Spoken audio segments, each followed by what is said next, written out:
9.8 million people, 300 languages, 2,000 years of unbroken history. London today sprawls across 1,000 square kilometres of glass towers, Victorian terraces and medieval lanes. But beneath the tube stations and office blocks lies something older, a city that's been burned, bombed, plagued and rebuilt more times than perhaps any other on Earth. To reconstruct what London looked like across 4 millennia, this video uses AI-generated visuals grounded in historical research and archaeology. The images are interpretive, details will sometimes be approximate, but they let us see streets and structures that vanished centuries ago. What you're about to witness is a journey from Bronze Age mud to Roman stone, from Saxon timber to Norman conquest, through medieval prosperity and Victorian smoke, through the Blitz and into the present. A settlement that began as a crossing point on a tidal river, became the capital of an empire, survived catastrophic fire and plague, was flattened by bombs, and emerged each time as something new. No city has reinvented itself more ruthlessly. No city bears the scars of more disasters. This is the story of London. Not a single city, but dozens built one atop the other. Long before Rome ever crossed the Channel, something drew people to this bend in the river. Not ambition, not conquest. Something older, the water itself. In 2001, archaeologists working near Vauxhall Bridge pulled timber from the Thames mud. Ancient oak piles driven deep into the riverbed. Radiocarbon dating placed them between 1750 and 1285 BC. A bridge spanning the river more than 3,000 years ago.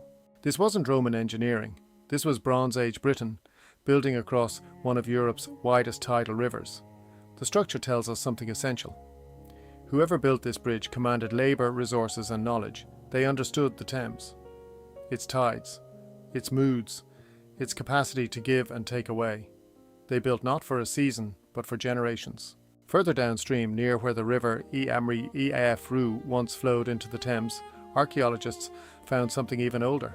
Massive timber posts driven into the southern foreshore, dated to 4800 BC, 6,500 years ago.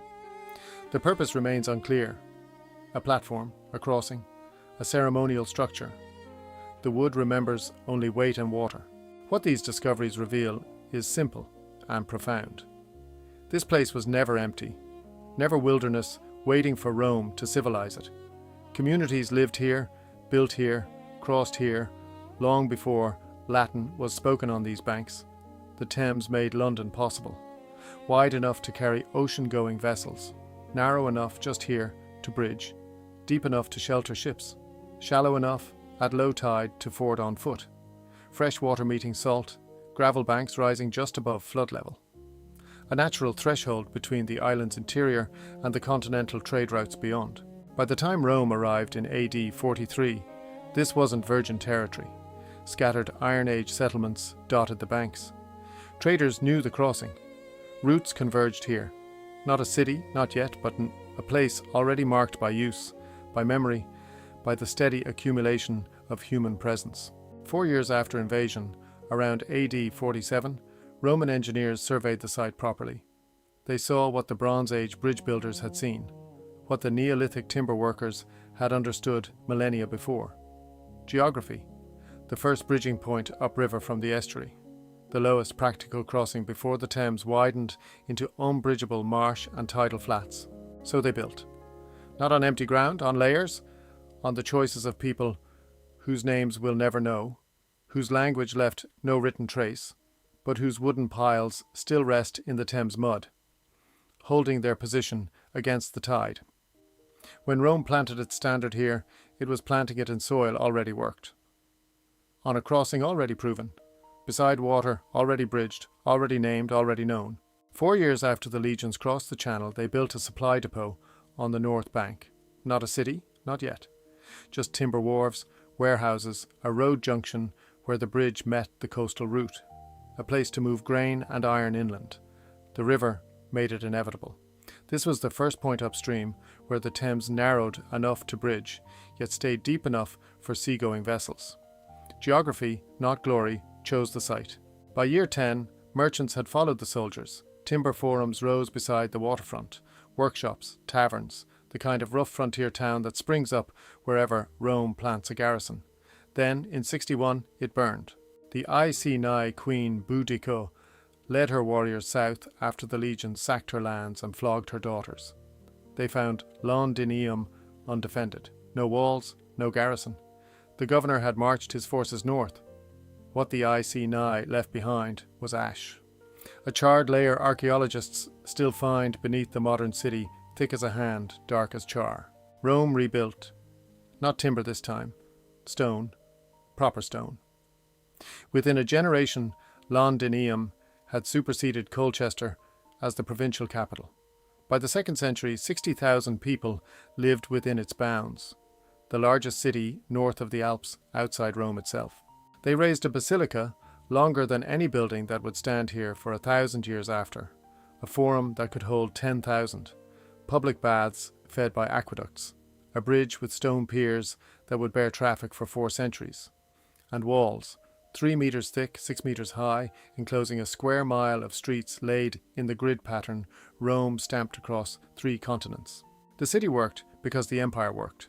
Grain ships from Egypt, olive oil from Hispania, pottery from Gaul, wine from the Rhine, all of it flowing through Londinium's port, then fanning out along paved roads to the northern frontier. The city was a machine for moving goods and projecting power. But machines need maintenance. By the 4th century, the roads were crumbling. The aqueducts leaked. Fewer ships arrived. Fewer coins circulated. The legions withdrew, recalled to defend a crumbling heartland. By 450, the walled city stood empty. Not abandoned in a single day, no dramatic siege, just a slow hemorrhage. As tax collection failed and trade routes broke, the people who'd depended on both drifted away. The stone buildings remained, the walls remained, but the life inside them drained out like water from a broken cistern. For 2 centuries after, the square mile stood as a shell, a stone ghost beside the river.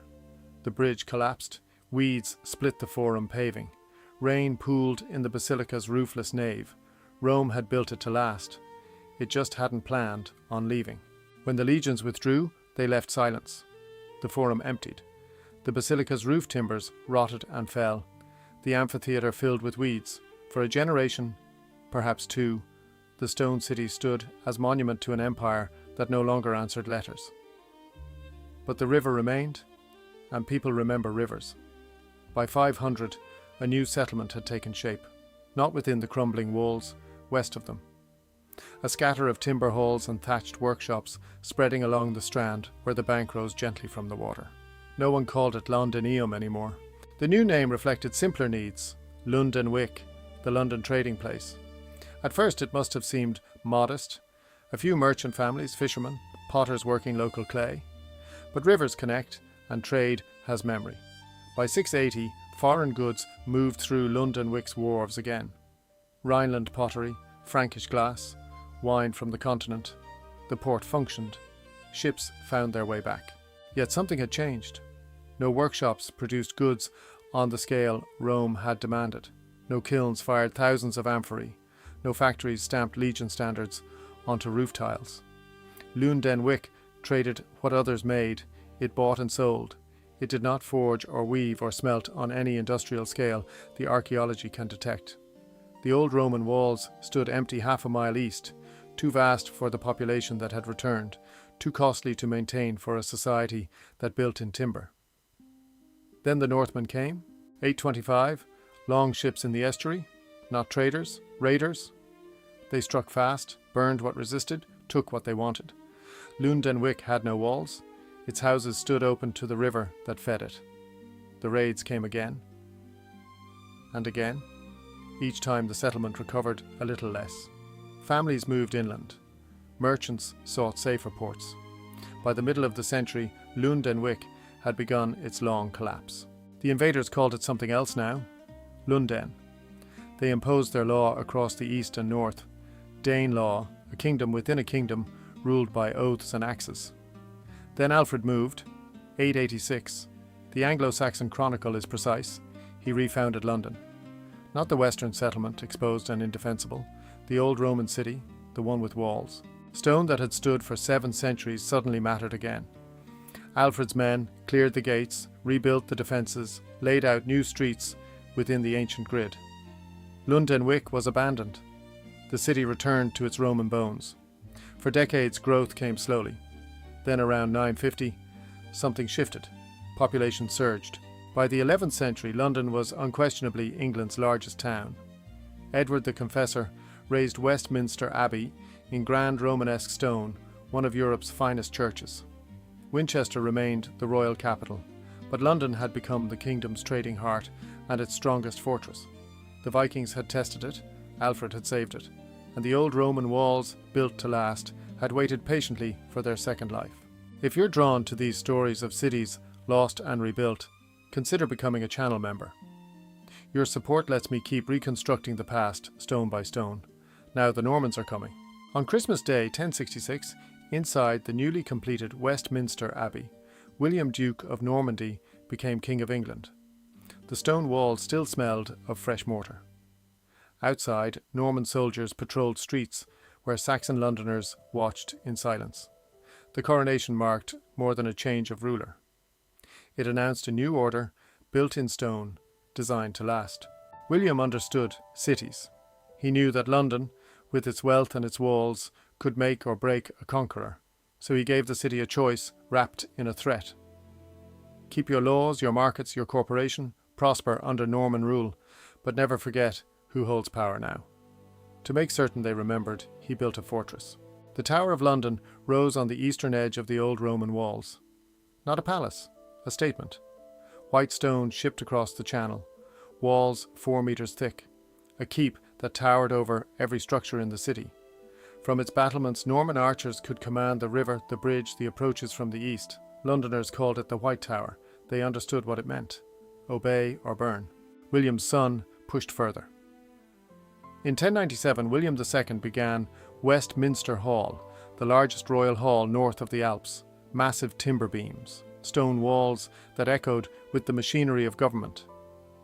Around the abbey and the hall, a new district took shape. Westminster, the governmental capital, separate from the City of London's merchant streets. Power and wealth divided by 2 miles of marshland. Through the 12th century, the king's administrators settled at Westminster.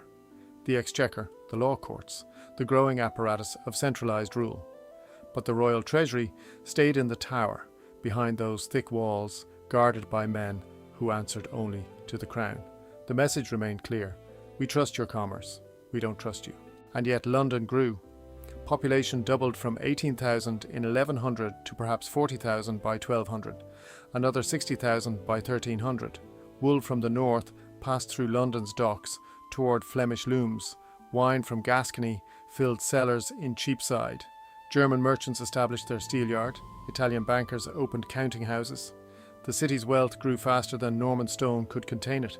The Corporation of London negotiated carefully for autonomy. The right to elect its own mayor, collect its own taxes, manage its own courts. Norman kings needed London's money more than they needed total control. Each charter, each concession shifted the balance. The merchants learned to bargain with crowns. Then the plague arrived, mid-14th century. Nearly a third of London's population dead in months. Streets emptied, trades collapsed. Survivors inherited property, negotiated higher wages, questioned old hierarchies. The city that emerged from the Black Death was smaller, but less willing to bow. By 1381, rebellious peasants marched on London, demanding an end to serfdom. They burned the Savoy Palace. They opened the prisons. For 3 days, the city's order dissolved. The king promised reform, then executed the leaders. Medieval London learned to survive its rulers. Norman, Plantagenet, Lancastrian, Yorkist. Dynasties rose and fell. The Tower remained. So did the markets. So did the city's stubborn refusal to be merely what power wanted it to be. In 1530, 50,000 people lived within the city walls. 75 years later, that number had reached 225,000. London was bursting at its seams. The merchants drove the change. Woolen cloth merchants had long shipped undyed fabric to weavers across the Channel. But when the Netherlands reopened to English shipping in 1565, trade exploded. New companies formed, the East India Company, the Levant Company, men with capital and ships reaching toward the New World and beyond. The Hanseatic League had established their trading base decades earlier in 1475. German merchants in their gabled warehouses, controlling access to Baltic timber, Swedish iron, Russian furs. But now English merchants were building their own networks. London became the main North Sea port. Migrants poured in, English farmers fleeing enclosures, Dutch Protestants fleeing Catholic persecution, French Huguenots. The city swelled beyond recognition. In Southwark, south of the river, where the Puritan alderman held less sway, William Shakespeare built the Globe Theatre in 1599. Wooden galleries packed with apprentices and merchants watching histories of kings and Danish princes. The authorities shut the theatres during the Civil War. Too much frivolity, too much gathering of crowds. They reopened only at the Restoration. Then 1665 brought the plague. 1/5 of the population dead within 18 months. Approximately 100,000 people. Bodies piled in plague pits. Grass grew in empty streets. Those who could afford it fled to the countryside. The poor stayed and died. The city had barely recovered when fire broke out in a bakery on Pudding Lane. September 1666. 4 days of inferno. The medieval city, built almost entirely of timber, burned. 13,000 houses gone, 87 parish churches. The old Westminster Cathedral, 600 years of stone and stained glass, reduced to rubble. Robert Hooke supervised the rebuilding. A polymath, physicist, architect, surveyor. It took more than 10 years. Brick replaced timber. Streets widened slightly, though not as much as some had hoped. Property rights proved stronger than urban planning ideals. But one building rose above all others. Christopher Wren's masterpiece, St. Paul's Cathedral, completed in 1710. 35 years of construction. A dome that dominated the skyline for centuries. William Blake would later write of the high dome of Paul's in 1789, its silhouette as familiar to Londoners as the river itself. The Georgian era reshaped the city again. Wealthy districts formed in the west, Mayfair, elegant squares surrounded by brick townhouses. New bridges crossed the Thames, encouraging development south of the river. The Port of London expanded downstream as ships grew larger and trade increased. George III acquired Buckingham House in 1762. Crime plagued the streets, pickpockets, highwaymen, gangs controlling entire neighbourhoods. In 1750, the authorities established the Bow Street Runners, the first professional police force. 8 men initially. Not nearly enough, but a beginning. Epidemics swept through the crowded tenements. In the 1720s and 30s, most children died before their 5th birthday. Smallpox, typhus, contaminated water. The wealthy fled to their country estates each summer. The poor stayed and buried their dead there. Yet London's financial power kept growing. When Napoleon's forces invaded Amsterdam in 1795, Dutch bankers relocated to the city.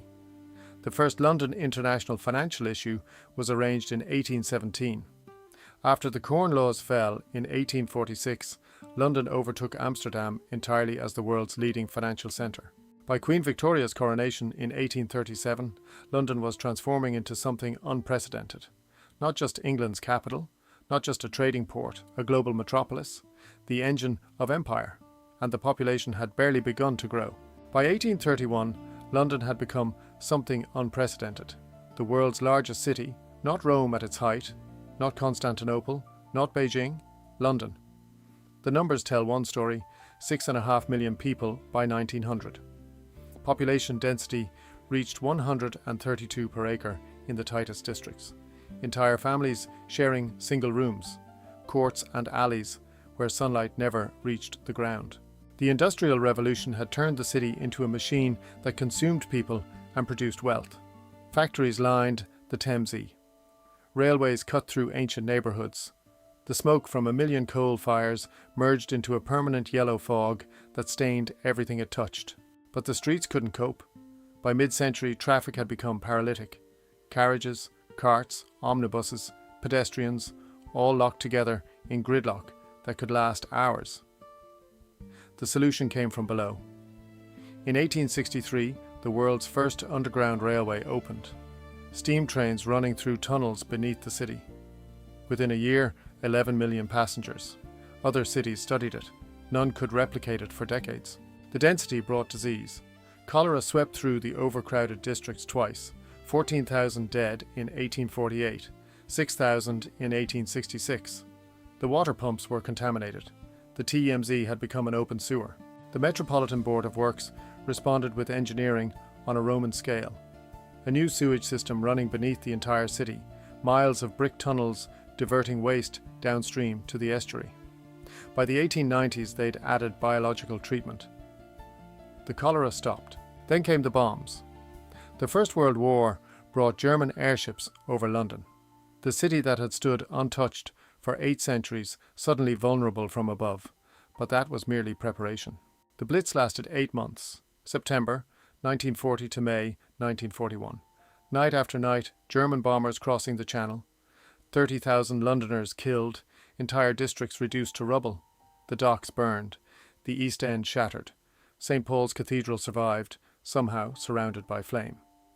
In 1920, on the 11th of November, 2 monuments appeared. The tomb of the unknown warrior in Westminster Abbey, the cenotaph in Whitehall, both unveiled the same day. Every Remembrance Sunday since, the nation gathers at that plain stone monument, the absence speaking louder than any statue. 3 years after the war ended, London hosted the Olympics. 1948, the city still scarred, rationing still in force, the original Wembley Stadium filled with athletes from 59 nations. No new facilities built, no luxury, just sport amid the ruins. They called them the Austerity Games. But something else was changing. From the 1940s onward, ships arrived from Jamaica, India, Bangladesh, Pakistan. Commonwealth citizens coming to rebuild the country that had once ruled theirs. They settled in Brixton, in Brick Lane, in Southall. They brought languages, food, music, temples, mosques. London began its transformation into one of the most multiracial cities on earth. The 1850s fog that had killed thousands returned in 1952. The Great Smog. 4 days of toxic air. 4,000 dead immediately. 8,000 more in the following months. Parliament responded with the Clean Air Act. The coal fires stopped, the yellow fog lifted. The nickname Big Smoke became history. By 1965, the city's boundaries could no longer contain its reality. The Greater London Council formed, governing a region that stretched beyond anything the Romans or medievals would recognise, the world's largest city. For nearly a century, that title belonged to London. What came next would test whether size alone could sustain a capital. In 1973, a bomb tore through the Old Bailey. Over the next 2 decades, more would follow. Car parks, railway stations, shopping districts. The Irish Republican Army's campaign brought a different kind of violence to London's streets. Not the first, not the last, just the latest chapter in a city that has always survived what tried to break it. The population had been falling since 1939. 8.6 million then. 6.8 million by the 1980s. People left for the suburbs, for new towns, for quieter lives. The docks closed, the warehouses emptied. Whole neighbourhoods stood hollow, but cities don't die easily. By 2015, the population had climbed back to 8.6 million. Today, 9.8 million. 300 languages spoken across the boroughs. A financial centre that never sleeps. Universities that draw students from every continent. Museums holding fragments of everywhere empire once touched. The Thames Barrier rises and falls with the tides. Glass towers catch the morning light where merchants' halls once stood. The underground carries 4 million passengers daily through tunnels a Victorian engineer would recognise. 4,000 years, Bronze Age fishermen, Roman engineers, Saxon traders, Norman builders, Victorian industrialists, and still the river flows.